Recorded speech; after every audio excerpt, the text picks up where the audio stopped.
One of our greatest challenges is to make a very light car safe in today's traffic realities. We are surrounded by 4,000-pound cars, and if you get hit in a 1,200-pound car, most people believe that they will get hurt. Think about what happens on a Sunday at a racetrack. A well-designed car that deflects and protects the passenger does not have to be a heavy slug. It happens all the time. People walk away from accidents that you see on television and you cannot imagine somebody even surviving. We used a lot of this knowledge and adjusted it to daytime traffic realities and created a whole new system of how to do a car. We will prove that we are successful in this. In computer simulations, we're already there in many cases. You know, it still has a lot of work. Nobody ever said it's easy, but we're well on our way.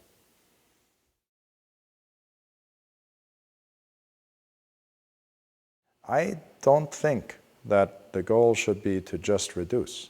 I think the goal should be to get the same or more with less, with really sharp thinking and good selection and really good engineering. I believe a poem often is about a great amount of wisdom distilled into very few words. And in a way, this car is that way. It's just trying to take a multitude of functions and parameters and bringing them down to as few items as possible. Take the complexity completely out. If you have a problem, the status quo isn't going to solve your problem. It's a lot of fun to design something and make it better and better and better. There's a real beauty in it. At Edison, too, we're a really agile company. You know, we don't ever have a set of parameters that we have to marry. We can move to the left, to the right a little bit. In a large company, basically the gauntlet gets set down and there's a parameter of what a new design needs to go to.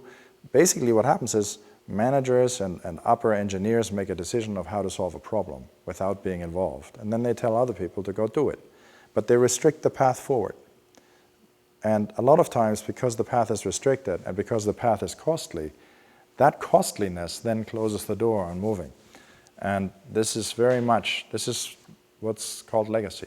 And we don't have this yoke of legacy. So we spend thousands of hours thinking, and we're perfectly happy to eat our own words. And as a result, we're getting sharper and sharper to an optimal solution. The XPRIZE did a lot of cool things for us. Besides testing and validating our numbers, there were a lot of competitors. And they came from all walks of life, from different universities, from car corporations. They had many, many experts that were paid by the XPRIZE Foundation and people who were watching. But there were also other teams. And when you're in a competition like that, you get to know the other teams. And you get to see them work and perform, and you see what they do. And one of the things that we did is we hired all the really good guys. So we watched the others, and it was a way of having a job interview. So in a way, we've taken, some of, there are others that are out there, but we've taken some of the very good things, very good people in the XPRIZE, and brought them here to Lynchburg. And we're building cool cars. For something green to have a real impact on the world, it must be available to large numbers of people. It doesn't do any good if you figure out how to build a car that uses a quarter of the gasoline and it costs $60,000. You haven't achieved anything.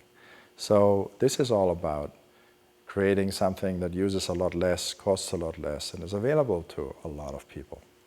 You can follow our thinking, and you can build a bus, or you can build a van, or you can build a little delivery vehicle. And by using the way we think, you just take the energy requirement out of each of them. And it's just a new way of how to build a car. And by doing it, you just enter a whole new realm of energy requirement, and if you're careful and smart about it, cost. If you can start to make a significant percentage of cars in your own community, using your own labor and using some of your own components, then every time somebody buys a car, you're no longer shipping $10,000, $15,000, $20,000 overseas, which means you also have to ship a trainload of tomatoes overseas. And this is where this car is a real game changer. Because you can build a factory to make these cars in volume with the capital investment of what used to be a factory for a motorcycle or a lawnmower. And that's crazy. And in that, this is a game changer. That electric car back there can be fully charged in 6 hours on a 110-volt outlet with an extension cord.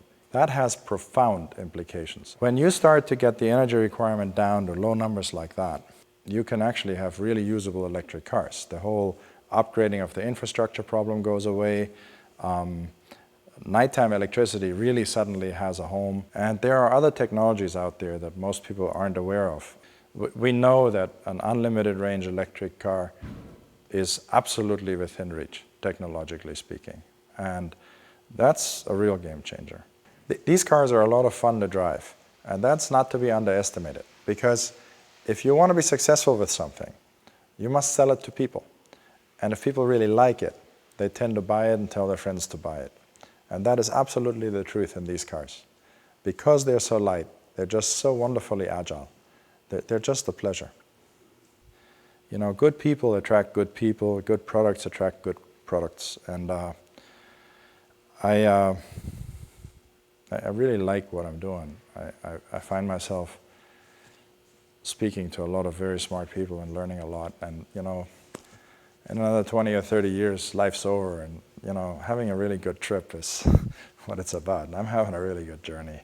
And I think for sure, when I leave this planet, and I think I can speak for a great team of guys, when we leave the planet, we're going to have made a difference. And you know, maybe that's what people were trying to do when they were building a pyramid. I'm very happy to be in the place where we are, and it's a great honor, and it's an accident, but it gives you a meaningful existence in life, and it's really nice.